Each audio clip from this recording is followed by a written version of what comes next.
delighted to be here with you tonight, but the energy in this room is amazing. And I'm curious, Darlene, how did it feel to you to come up front?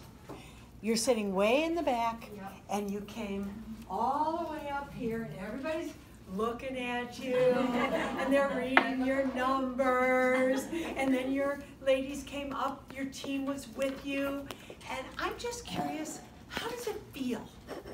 I feel very proud. Good. Very proud. Excellent. Anything else? Very motivated, especially some of my team didn't make it tonight, but as a team, we're very, very motivated. You know, August was a tough month with vacations and stuff, but we're really pumped and like we're a team. Yeah. You know, I'm really motivated and Your very, team? very proud. You're growing, Yes. right? Yeah. You've got your daughter away. with you, which is so awesome. Good. I remember the very first time I ever got recognition at a meeting. And I was real young in the business. And many of you don't know me. I was doing exactly what you're doing, except not with a product line like you have, for the first 15 years that I was part of the party plan profession. And I was really, really, really, really terrible in the beginning. Not kidding you. I was awful at both selling. I didn't sponsor at all because I was too shy to ask anybody. I was terrible. So I remember the very first meeting that I was ever at, I was sitting right in the back, like where Darlene is. And it was a room full of people just like this. And they had, in that company, what we called standing sales. So everybody in the room who has sold anything so far in September, anything at all in September, stand up, please. Okay. Okay. All right. So far in September. Good. Yeah. Okay. If you sold at least $100, please stay standing. 200, stay standing. 300, 400, 500, 600, 700, 800, 900, 1,000, 1,100, 1,200, 1,300. How much, Tracy? About 3,000. Whitney? About 3,000. Okay. So for this particular meeting, and you could applaud a little bit. It's September the 9th. Congratulations. You may sit. Okay. So for this particular meeting, this little shy girl who is sitting all the way in the back was the last person standing. I had the high tails. It was so exciting. And they said, come to the front. Okay. I mean, I can still feel the flush on my face as I'm saying this out loud to you. And I started forward, and everybody was applauding for me. And I was like, God, that was so incredible. I couldn't believe I was #1 in anything.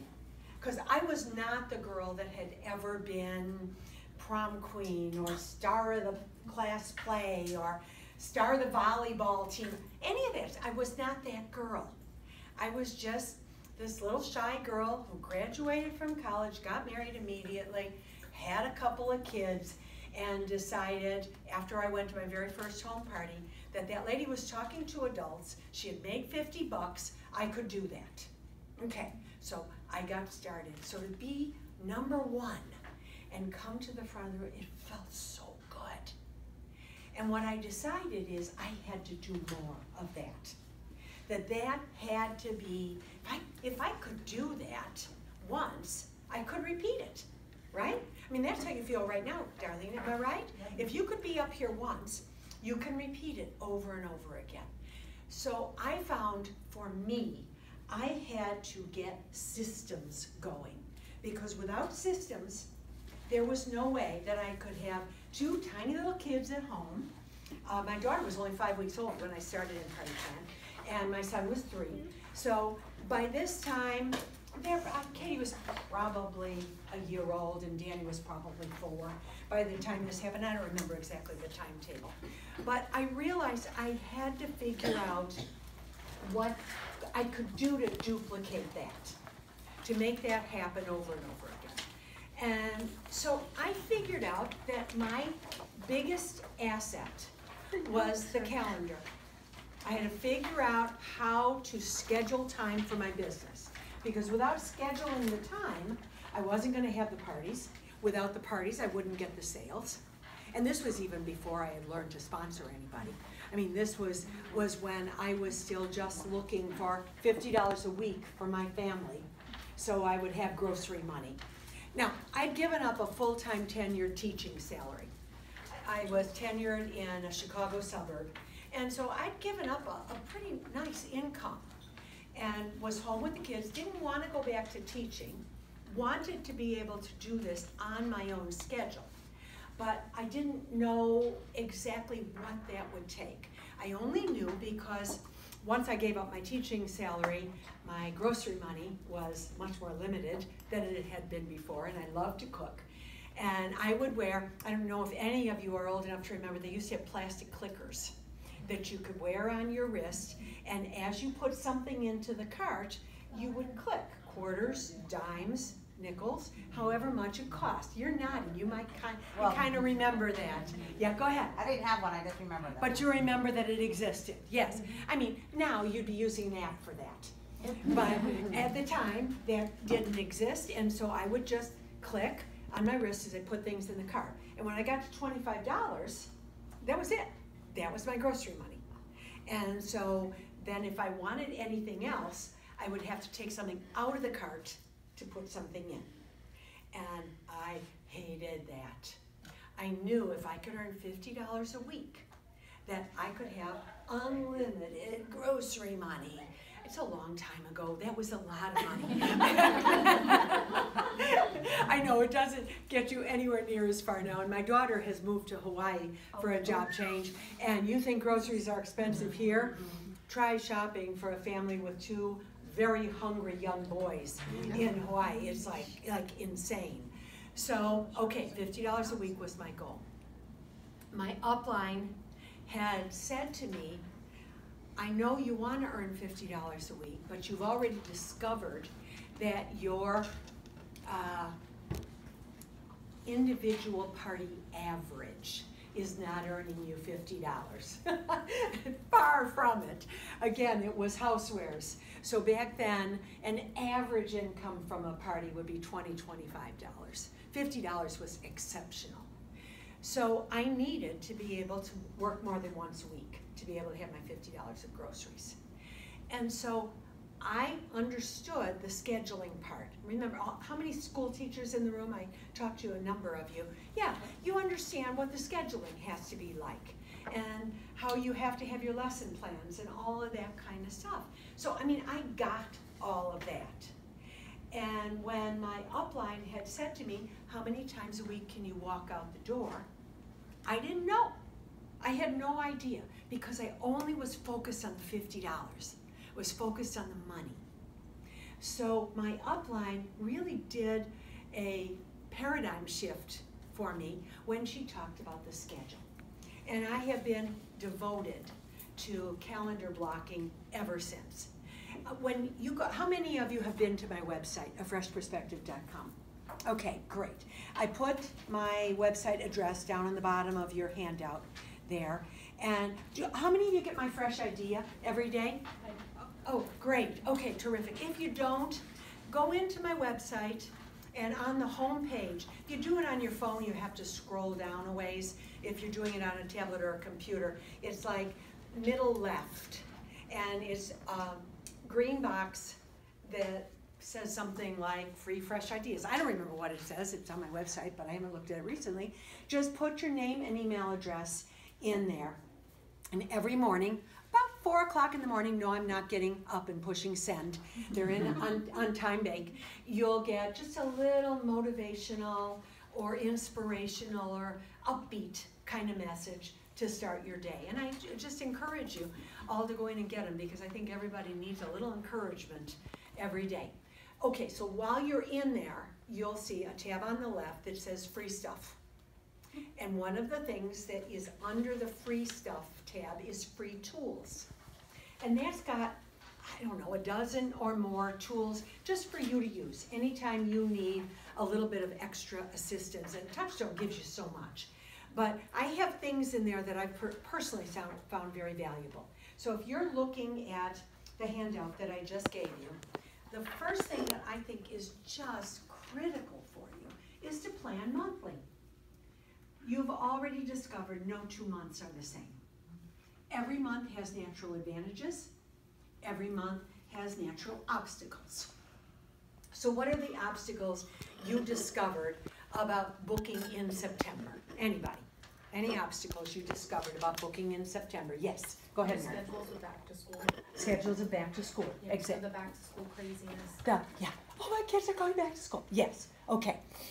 Anybody else? Any other? Yes. Or Sports. Starting sports.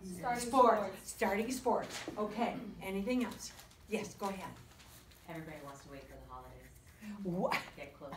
Okay. Now, and I'm going to stop you because I saw how well you did in August, and I'm going to encourage all of you that language does make a difference.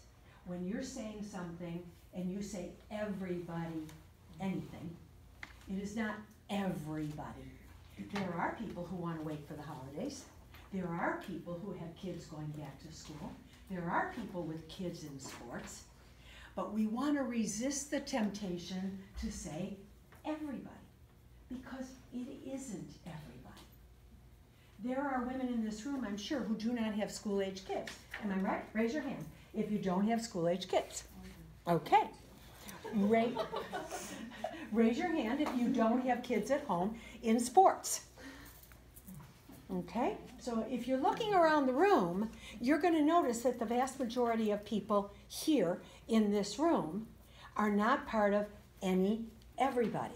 So I stopped you because everybody is thinking the same thing. And there I can say everybody. Everybody starts to generalize. And generalization is going to hurt you if you are in your mind telling yourself that story. You have to change it, flip it. So how else could you say that sentence that would make it less inclusive of the universe at large? The primary reason I have been getting Good. is people would like to wait for the holidays. Awesome. Okay. You fixed it perfectly. Okay, so that's the primary obstacle she's getting. Have any of the rest of you gotten that obstacle? Yeah? Okay, so we're going to talk in a couple of minutes about how to address, I don't even want to say reverse, but just how to address any obstacle that you get like that, because there are people who in their minds, the story they're telling themselves is, oh, a party will be better if I do it during the holidays. And they're not understanding how busy they're going to be once it gets to the holidays, and they're going to tell you, oh, as soon as the holidays are over, then I'll do something. Our job is to help people figure out what the natural advantages are of any month. So, would you say that probably every kid in the United States who's going back to school is back in school by the 9th of September? Yes. Yeah? Okay, would you say that almost universally the school shopping for their school supplies and their uniforms, if they wear them, and their new shoes and that kind of stuff, pretty much that shopping is done? Yes. Am I right? Okay. The sports thing is going to be ongoing. For people who have kids in sports, it's just sorting out what sports are they in, when are they doing their various sports activities, and when are the majority of their friends available. Because you can't pick a time when every friend of a potential hostess is going to be available. So we'll talk about that in a couple of minutes. But the most important thing is for you to start with your calendar for the month of September. And I love you to go in and just print off a monthly action planner, because what you're going to do is block the time on that calendar for the things in your life that are your priorities. You cannot or will not change them. Nobody's going to fight you on that. Your priorities are your priorities. Leanne's are different than Erin's, which are different than Darlene's. It just is what it is. So if you want, take a red pen and X off any of the days on that monthly calendar that you just are not available to do a party. If Tracy called you and said, I've got a $5,000 party tomorrow night, I can't do it, will you do it? Oh, hell yeah. Red pen or no red pen? Hell yes. Okay. Sorry, kids, money's out. I don't care what I got going on. But there could be something that you would say, like you had a vacation planned and you're going to be in Europe and you're not going to cancel your vacation to be able to do that. I mean, there are reasons why you would have to say this date is out of the question. No matter what she promised in the party, I can't do it. Those are your non-negotiable, can't work then dates. Cross them off. Nobody will say anything to you about that. Then, take a green pen, put a little heart on the dates you are available to do a party. It doesn't mean you'll work all of them. It just means you're available. And because you're available now, you've done the initial sort of when you can work and when you can't. Mine was very specific. My husband and I decided that because he was in school on Tuesday and Thursday night, we wanted to be out the same nights. Not everybody would decide that, but that was our choice, and we were willing to pay a babysitter. Somebody said to me recently, well, I haven't earned enough money to pay a babysitter. And I kind of chuckled, and I said, which comes first, the chicken or the egg? Are you going to be able to earn enough money if you don't take the time to be able to get the parties so that you can earn the money? And that was like, oh, to that person I was talking to, because she hadn't thought about it that way. So for you to decide how many days, whatever you want to call it, are you available within the month? And then on the very top where it says goal for the month, how many parties do you plan to hold? That's the first sort in the calendar planning, is from your available dates, how many of them will you do parties? Understanding that if you say, we're not even going to use Whitney as an example, Erin, because I know that I know you work a lot more than most people would choose to. So I'm going to ask Erin, okay, how many parties in a month are you, is your goal to walk out the door and be at a party? 8. 8, perfect. How many parties do you have to book in order to make sure that you hold 8 parties? A lot more than 8. And we'll talk about that a little bit too, because in my world, I know rearrangements are a fact of life, be it illness or or weather conditions, or something comes up in the person's life, like a travel schedule thing, that maybe a business trip came up and they have to postpone. But cancellations, okay, don't stone me here. I was invited, okay? I don't believe in cancellations. To me, cancellations are always a result of you and that hostess didn't form a relationship, a partnership for each of you to get what you want out of that party. A little water here. I get so excited about this. So rearrangements happen, and I think if you told me 10 to hold 8, I think that's probably pretty reasonable. Does anybody want to fight me on that? Okay, if you want to hold 6, how many do you think you should have planned in for the month? 8, good. And if you plan to hold 6 and you did 8, would that be the end of the world? No, okay, so that wouldn't be terrible. I am going to suggest to you that working any less than once a week out the door to do a party, be it home, school, office, whatever. I'm not talking events. I'm not talking salons, that kind of stuff. I'm talking a party with a group of people that a host has invited to come together for a fun girls' night, girls' afternoon, whatever. Okay, if you plan to hold any less than one a week, you're gonna get yourself in trouble pretty quickly. Anybody tell me why I'm saying that? What do you think my rationale is for saying that once a week or more tends to help you build a business, less than once a week tends to slide downhill? I'll run out of. One party where you don't get bookings. I and couldn't then hear you. All it will take is one party where you don't get any further bookings and then. And thanks, Sue-Ann. Yes, Tracy. Well, I was gonna say that you're not needing enough people to further your business along if you're only doing 3. Because like she said, if you sponsor those 2 out of 3 people into the business, then you have no bookings on your calendar. Well, and you're afraid to sponsor anybody in the business because you don't have enough bookings on your calendar. I mean, let's be straight with each other. If you don't have very many bookings on the calendar, you're afraid to sponsor because then you've got to give those booking chains away. And now you're scared, and it's probably not even conscious.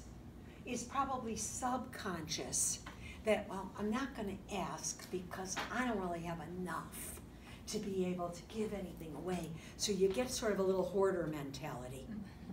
It's true, it happens.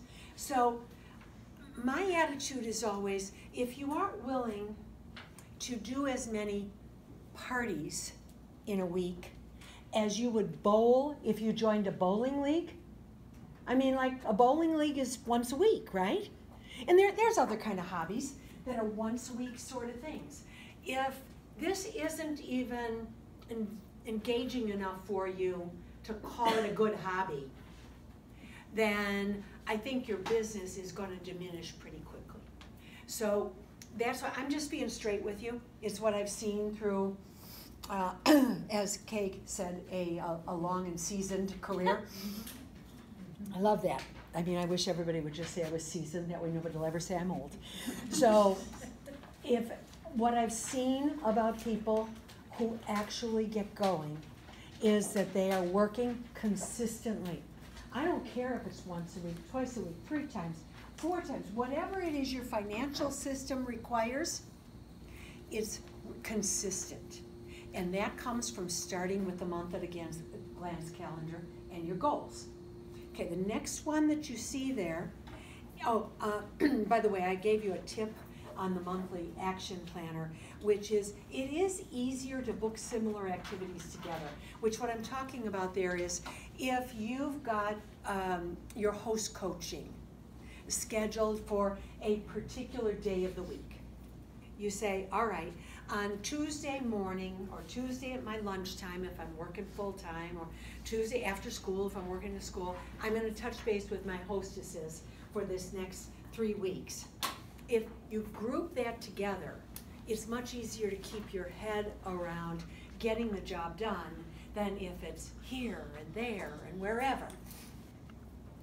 Some of you are going to say to me, I do read minds, I could hear it happening that, oh, well, they're busy and I can't get them then.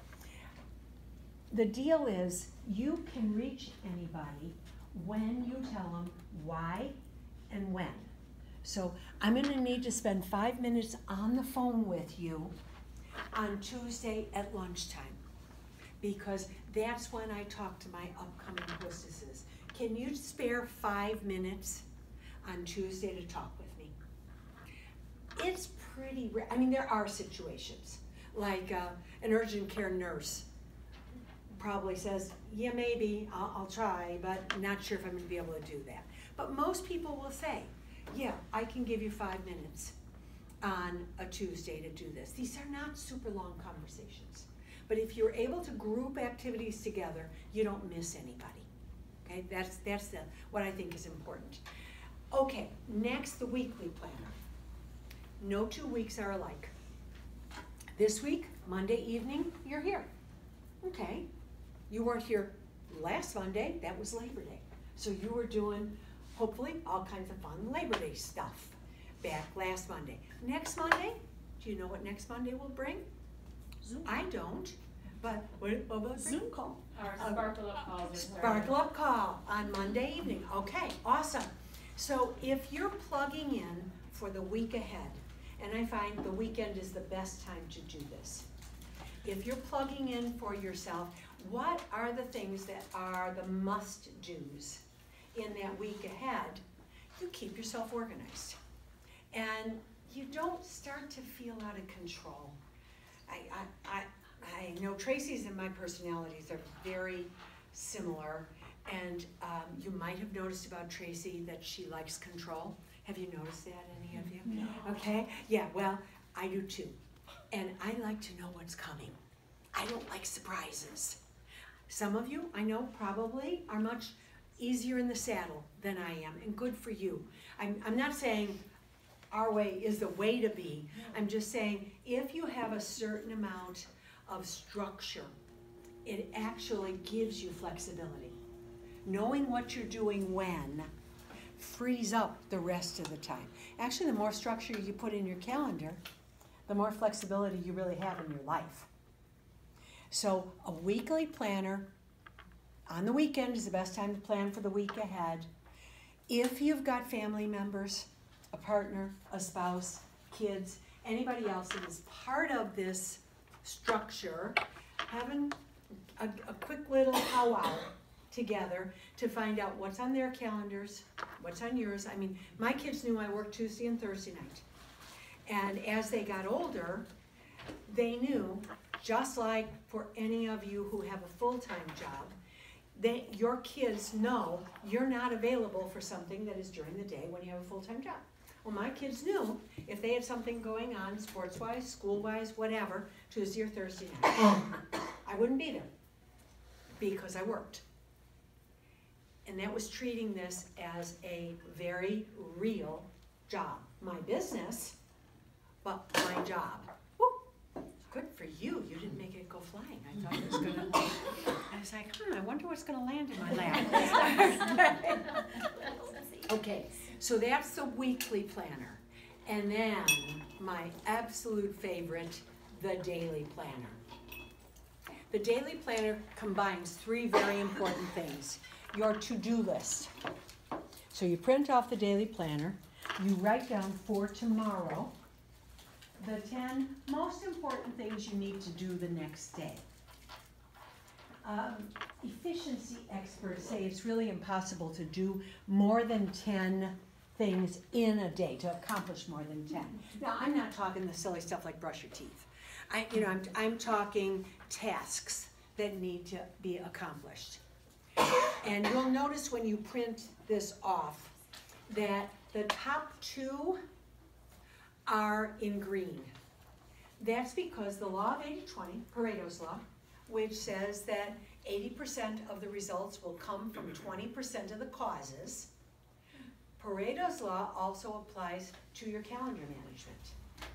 If you do the 2 most important things on the list of the 10, you're going to get 80% of the satisfaction from that day, even if you didn't do the other 8 at all. And these things can be business or personal.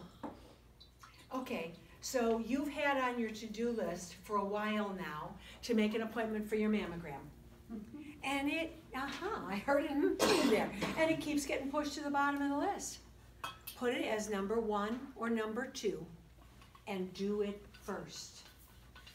You'll go, and you won't keep moving it, and you'll feel real good, satisfaction about getting done what are the most important things to do for the day. So that's the left top of the daily planner. Right top of the daily planner are your scheduled appointments. I think I have on there from 6 a.m. down to like 10 p.m., I'm pretty sure. And so each of those, any place that you've got a scheduled appointment, just write it in there. Again, I've discovered through the years that if you schedule any more than 60% of those hours in the day, you're going to end up behind. It's inevitable.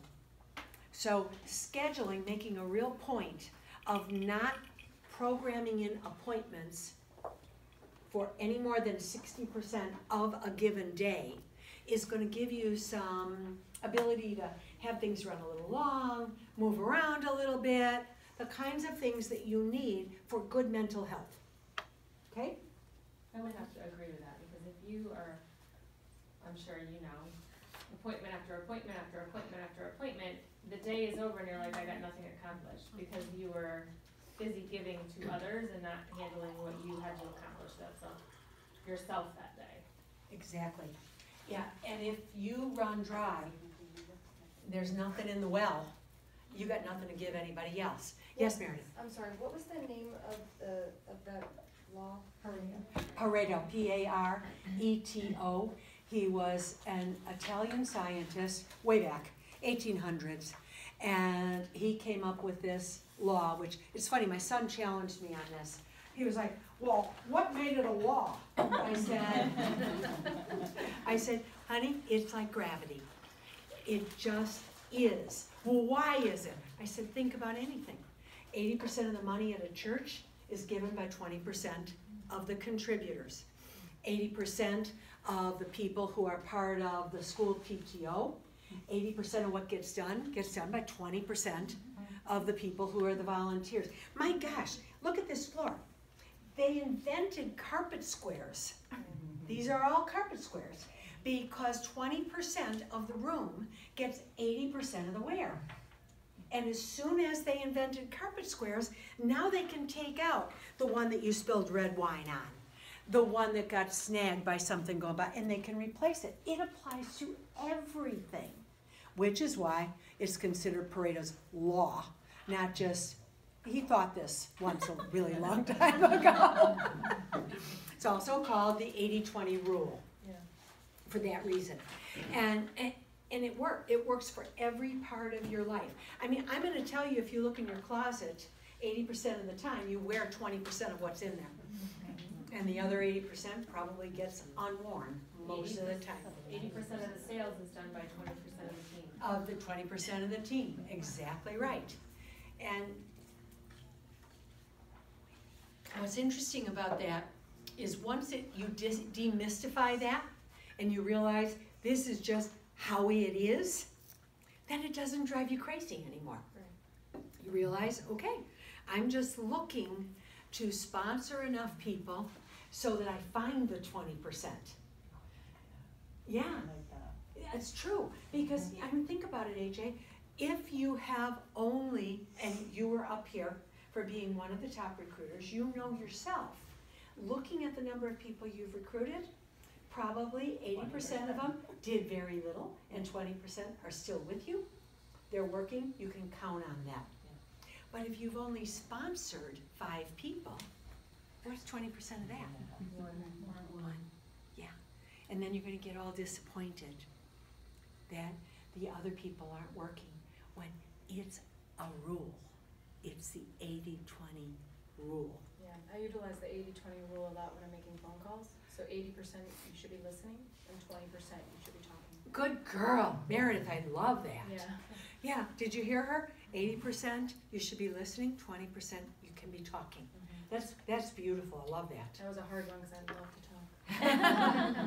I don't think we'd all be doing what we're doing if it wasn't for that. I mean, once you start to get used to it and get good at it. Okay, so that's your appointments on the right-hand side of the daily planner. The bottom is the best part. That says contacts. And on the left, it says name. And on the phone, result.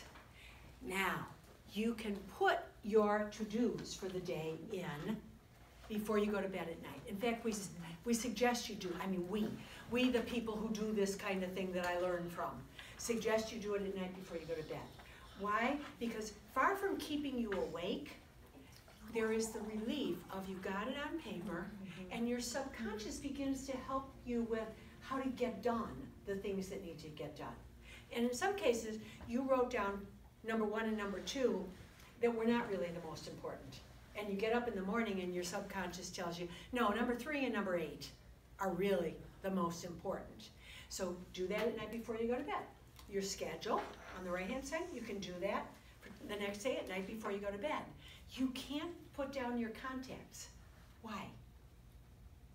You didn't meet them yet. You don't know who you'll reach. Exactly. You didn't contact them yet. You probably have met them. You might not have. But you haven't made the contact. Now, a contact is always two-way. This is not an outbound email, an outbound text, an outbound PM. This is a conversation, and the best contact is a voice-to-voice conversation. For those of you who have fallen away from using the telephone for speaking into, and I know many people have, they've stopped using the phone as a device to actually talk to somebody. I'm going to challenge you. This is my personal challenge to you, to get back to using this to talk to people. Why? There's power in your voice. Even if you call somebody and you sound scared to death, there's power in that. There's power in people hearing you, not just responding to something, no matter how many LOLs or smiley faces or any of that kind of stuff you put in it. And I'm going to tell you a little secret. It's way harder for somebody to say no to you on the phone than it is to type no to you to a text or a PM. Very easy for them to go like, All said. yep, all set, right. So conversations are important. Now what you may want to do is take that weekly planner, you may want to flip it over to the other side and write on it the people that you want to get a hold of this week. And then you can just work through those names as you go through the week. Maybe some of them you get voicemail. By the way, if you get voicemail, I do suggest you leave a very brief voicemail and then text and say, tried to reach you by phone. I'd love to chat for a couple of minutes. Left you a voicemail message. So if you combine the technology that's available to you, you're much more likely to get responses. Let me check my time because I'm having so much fun here. Okay, so the whole idea here is that you get very systematic about this. Who was at Glam Jam? Easier. Who wasn't at Glam Jam? Okay, a couple of you. When I was on stage at Glam Jam, I had 3 very successful people who have adopted some of these ideas. One of them is Laura Durso, who doesn't live all that far from here, a few hours from here in New Jersey. And the reason she was on stage was because she really got her arms around her follow-up system. She realized how many people she had ignored, how many people had been customers of hers, hosts of hers, people that she had done business with or met at one point or another at some kind of an event, and she had never followed up with. And so she made it a point, she took a spiral notebook, called it her Hope Book, and basically did what I'm suggesting you could do on the back of a weekly planner, but you could also do it in a notebook, that's fine too. Or you could take your weekly planners and 3-hole punch them and stick them into a binder, that can work too. But she wrote down who she wanted to reach, to say, I've been thinking about you, or Justine, another one of the senior directors in this area, gave me a great idea today. She said she was cleaning out her texts. You know how your phone starts to fill up because you've got texts from God only knows when? And she was cleaning out her texts and saw that she had had text conversations with people a year, even 2 years ago. And then they were in the process of negotiating like when the booking would happen and then all of a sudden nothing more happened. And so she sent a text to each of them saying, hey, I was just cleaning out my text inbox and I saw we were talking about having a party over a year ago. And then suddenly we stopped talking. What do you think? We've got a brand new catalog. I would love to be able to get together with you and your girlfriends. So I'm opening the conversation again. Simple as that. I was like, I think that's brilliant. I did that last week. Did you? And Yeah. what happened? I booked a show for November. So, because she was a hostess and she had to cancel, there was a medical emergency. and then I had done a touch base text and was just like, hey, you know, hadn't heard anything. I tried calling her, hadn't heard anything, so out of respect, I kind of was like, okay, you know, she'll reach out to me. And then in trying to book for September and October, I was like, well, I'll give it a go. Well, And that- so, yeah, of course, you know, the answer's always no until you ask the question. So I reached out and she was like, oh my gosh, I completely forgot. Absolutely, I would love to. You know, right now it isn't the best. Are you available in November? And I was like, yep, sure I am. I'm gonna be around, and And I Touchstone already is have too. her, I already booked it on my calendar. I was like, okay, great. I was like, what's the email? Blah, blah. Good. And yeah, and so then she's like, awesome. I was like, great. We have 2 follow-ups set up for, one in 2 weeks, another one in middle of Awesome. October. Awesome. So like, I have it all, cause I don't wanna forget her again. So I Right. was like, I'm just gonna, So you plugged him in already. yeah, I'm gonna Good. slightly stalk you, and it's Good. gonna be great. Good. And you know, if you've been communicating with thank you for sharing that, Meredith, that was terrific. If you've been communicating with somebody and you're starting to feel like a stalker, you can say that. You know, I'm starting to feel like your Touchstone stalker here, but I would like to have just a couple of minute conversation. When would you be available to talk for a couple of minutes? I actually have those all pre-programmed and text replaced in my phone. I'm an iPhone user. I don't know how to tell you this if you're an Android person. We have it on our page, Okay, awesome. both ways. Thank you, Meredith. Thank you, Meredith. Okay, because if you've got these pre-programmed in, like I said to Justine today, oh, you know what you just said there, make that a text replacement. Because you can send that every time you come across one of these people. And she didn't know how, and I showed her, and it was very, very easy.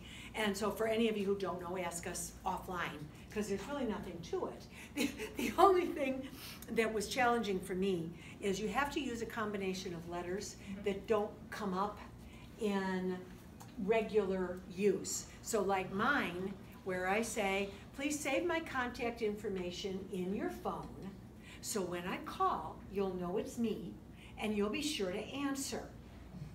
I had CT for that. What else is CT? Yeah. So every time I would type CT for Connecticut, it would put this whole paragraph in, you know. So Kay Higby, God bless her, I told her this, and I had taught her how to use text replacements, I don't know, a year ago, so ago. She said, oh, just put period, right after it. Not one, because it could be the end of a sentence. Not 3, because that's ... She said, just put ... after the CT. I've never had it come up when I type Connecticut again. Isn't that great?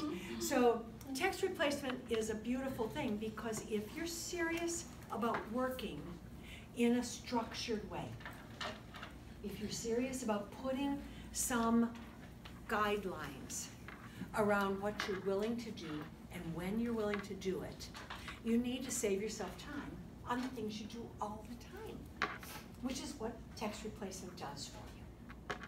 So, okay, I'm kind of all over the board at this point. So we covered monthly planner, weekly planner, daily planner, and that you list your contacts when you contact them. And that could be a 2-way text exchange. That's a contact. Not as good as talking on the phone, but that is a contact. It could be an email exchange. That would be fine. Or a PM exchange where you're actually talking to each other. Best, of course, is a phone or in-person exchange.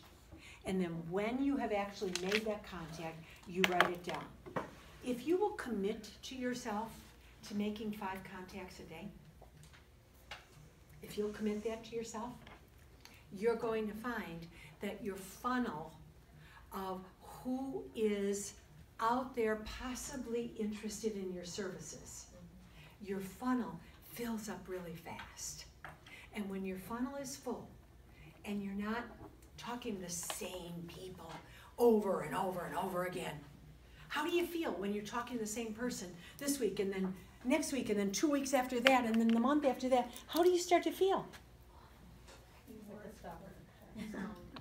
How? Like a hound. Like a hound, pushy. Exactly. And you don't want to feel pushy, right? That's not what we do. We want to feel like we're offering service, like we are of service. So that that piece of being able to talk to people and get to them when they're ready. That's what you want to do.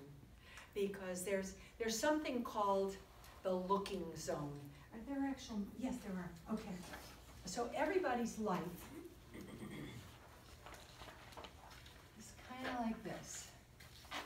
Okay, there's highs. They're so happy. Everything is going great in their life. And they're just like, they don't want to change anything because they feel really good. And there's lows.